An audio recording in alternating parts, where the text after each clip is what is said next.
আজ ৮ ডিসেম্বর বরিশাল হানাদার মুক্ত দিবস।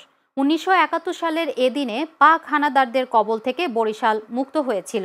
এই দিনটিতে মুক্তিযোদ্ধারা বাঁধ ভাঙা উল্লাসে মেতে উঠেছিল।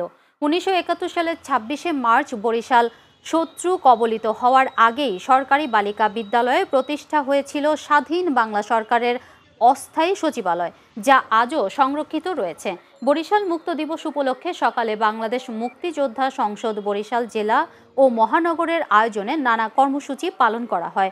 সকালে নগরীর বগুড়া রোডের সরকারি বালিকা বিদ্যালয়ে অবস্থিত প্রথম সচিবালয়ের সামনে দোয়া ও মোনাজাত করা হয়।